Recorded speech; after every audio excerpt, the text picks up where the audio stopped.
Off the beaded path, your beading starts here. Shop it off the beaded path bead store. Hey there, my name is Kelly Dale with Off the Beaded Path beadstore.com. This is a part 3 video for the elongated hexagon, and we are going to finish out our pendant today. So in case you missed it, below in that video description box, we are going to put links to parts 1 and 2. Part 1 was where I showed you how to do a quick refresh on making a spiral necklace, so that way you would know how to do the necklace part. Part 2, which came out this past Monday, shows you how to make the 3D elongated hexagon. And today we are going to learn how to go ahead and encase our oval 40 by 30 cabochon and then put this together to finish it out. So I'm looking forward to finishing this one. I cannot wait to see the results. So let's take a look at what else you're going to need to finish out today's project. So on Monday, I taught you how to make the elongated hexagon. And one of the things I forgot to tell you actually in the video is if you want to make it longer, all you have to do is add more B beads on your side counts in an odd count. Same thing here. If you want the top and bottom more narrow, then all you have to do is add or subtract whatever you want in an odd number of beads. Cannot believe I let that slip my mind. Now, you've got that finished and it's set aside. Now we're ready to work on our cabochon. So we glued this down the other day and let it dry. So you'll want a nice pair of sharp scissors. And what we're going to do is you want to come around the edge and we are going to cut this close to the edge. It's not like bead embroidery where we're trying to leave just a tiny little smidge.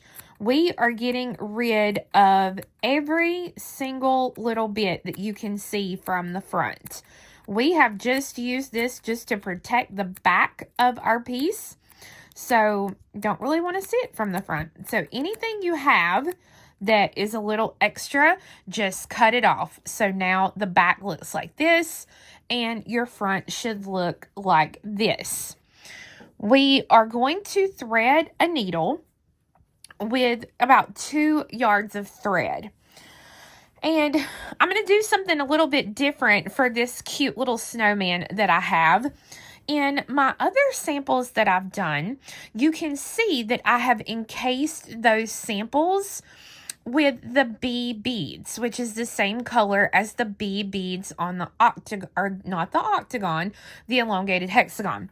And this one, I'm going to show you, I'm actually going to encase it with my A beads on this one.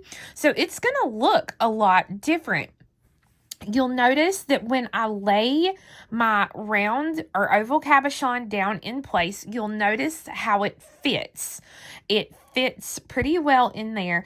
And once we actually get it encased, it's going to be a tight fit. It's going to be a tight fit squeezing it in there, but that's what we want. So you can see there how that is going to fit.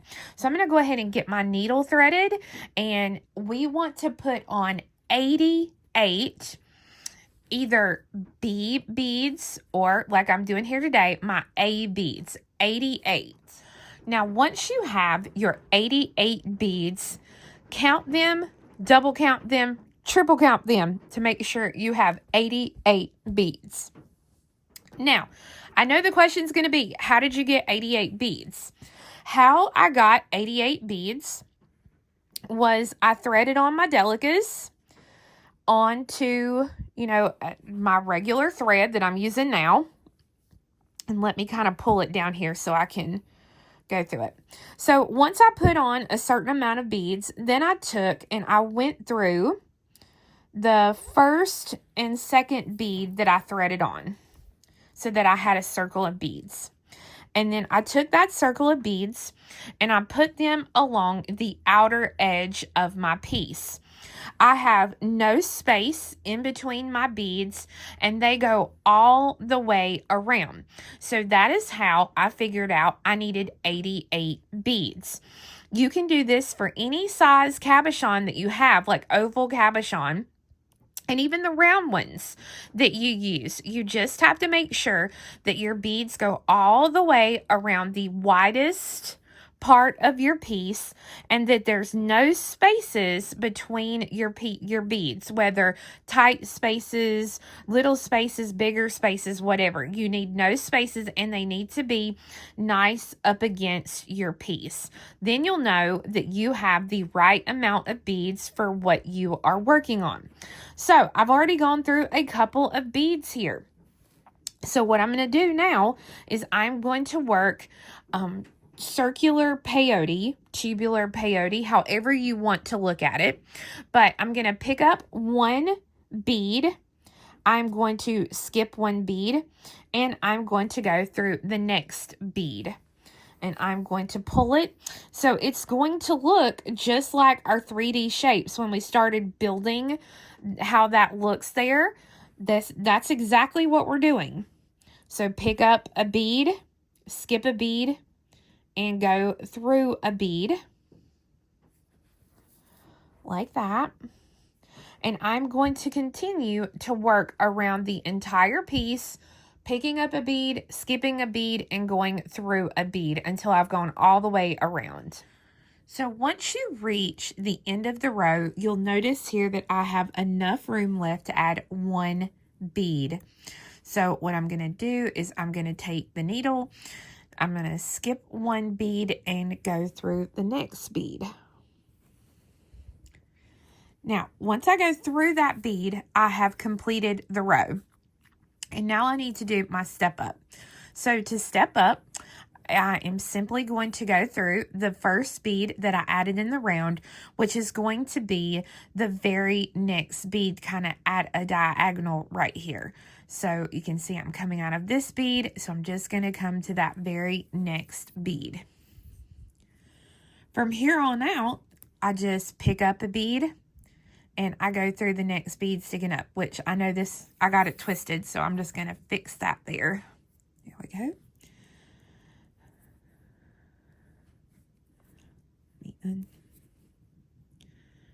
So just pick up, go through, pick up, go through. And I'm going to do this step all the way around. So as you can see, I've gone all the way around and I have one spot left here to put a bead in. So I am going to put the bead in and go through the last bead of the row, which is the one right across from it here. And then I'll do my step up by going through the first bead I added in the row. So I'm going to be going through 2 beads at one time, just like that.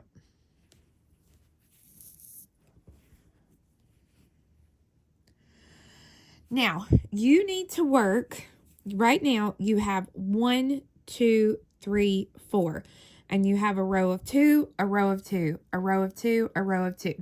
Well, we need to work 2 more rows. We want 6 rows.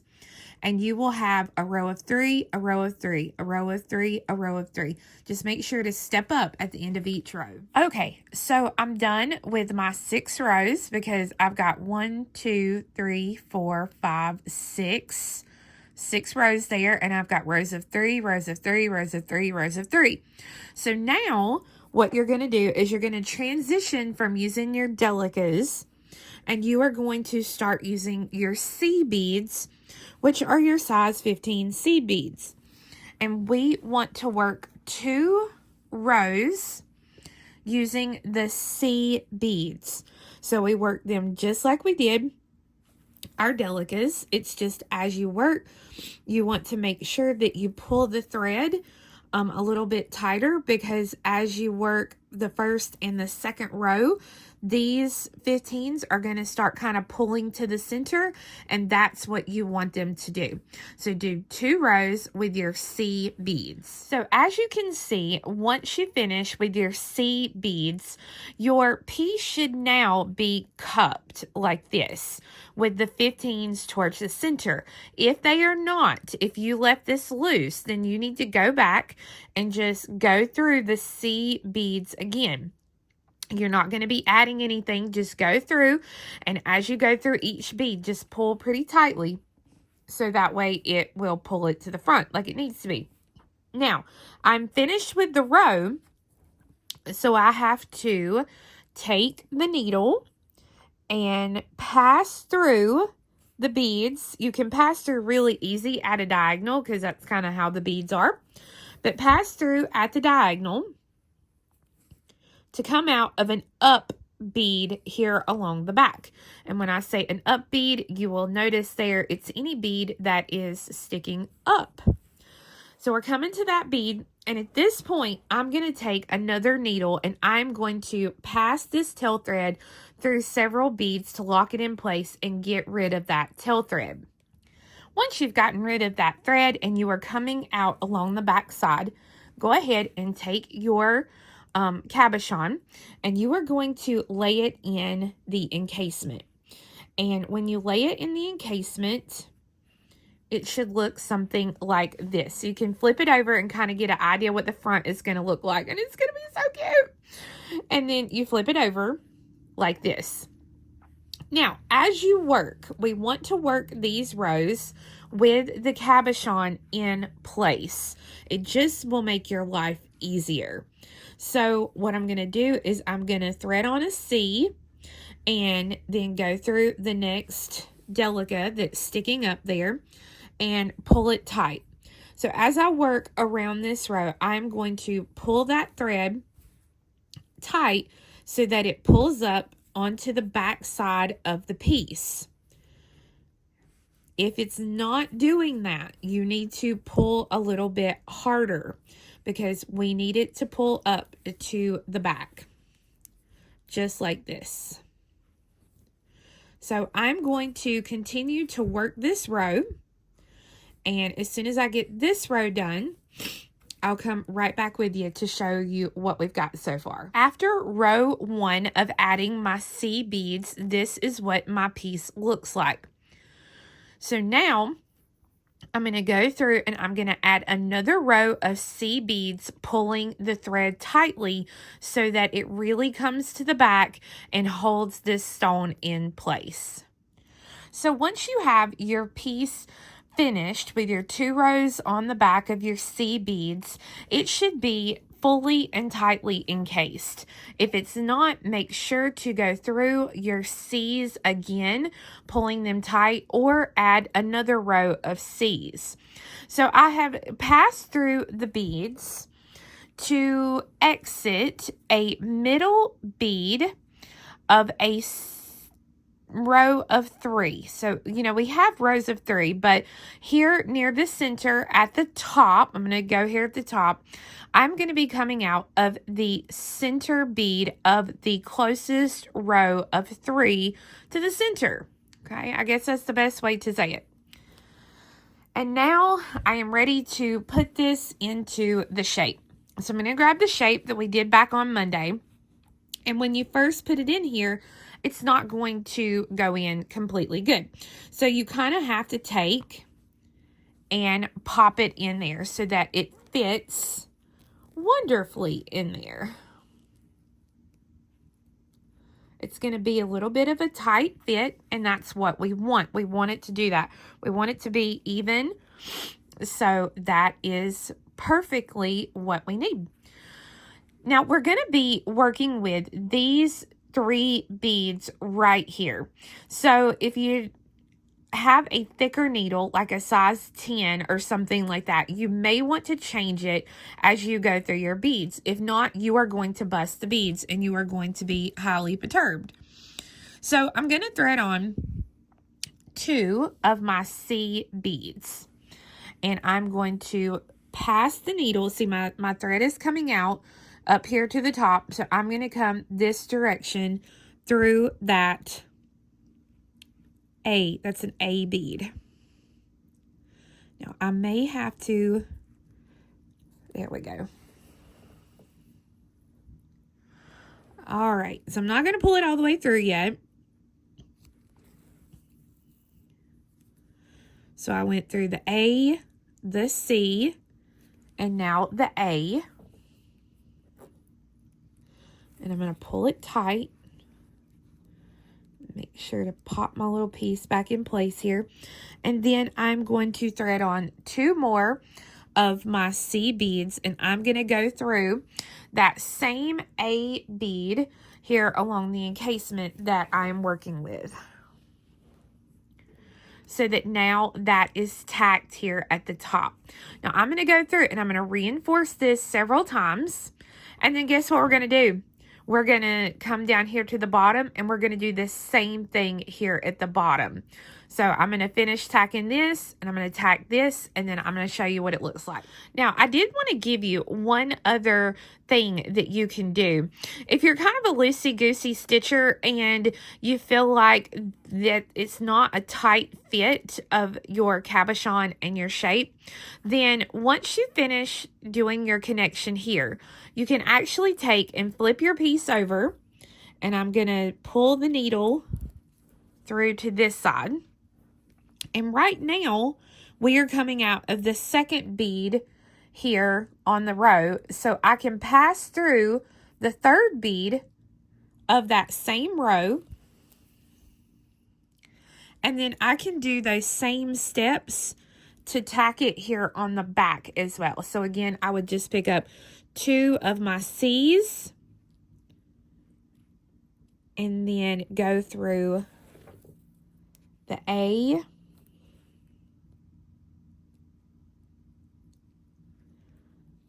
the C,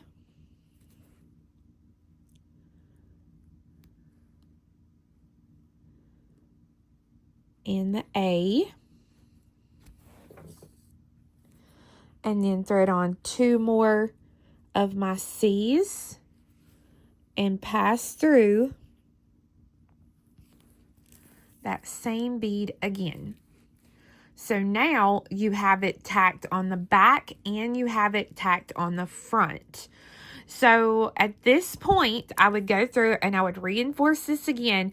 And then if you have enough thread left, what I would do is I would just pass through the C's on the back to come down here to do the same thing again on the front and back, if you so choose to tack that way. So once you have it tacked on the top and the bottom, and then you've done it on the front and the back, if you want on the back, then your piece is now complete and ready to be made into whatever you would like it to be. So you can see there how different it looks if you change up the color of your encasement versus, doing the same color like I've done here. Either way, you get a really beautiful pendant or ornament or whatever you want to make. And you kind of see how they fit really nicely together. So I mean, you could do like 2 more on the top and the bottom and connect them and make a cool thing for a piece of art. I don't know. It's just a lot of fun to do these pieces. So friends, I hope that you enjoyed learning how to make the elongated hexagon and making it into this fun project.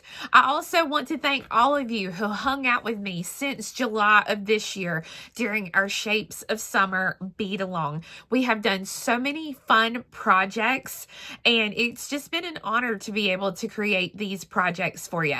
Now, I would be remiss if I did not thank those who designed 3D shapes originally, like Diane Fitzgerald, Kate McKinnon, Jean Power, all of those designers who were the pioneers of some of these 3D shapes. So thank you to those designers who allowed us to be able to build upon those skills that we learned in our 3D shapes to then create new projects. I do have a limited number of kits available for the 3 pendants that you've seen here today. These 3 right here.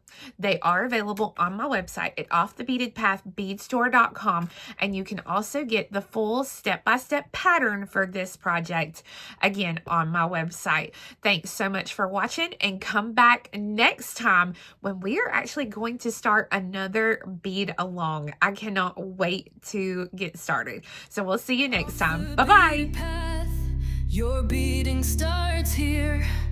Shop it off the beaded path. Bid store.com, bring your vision near. Off the beaded path.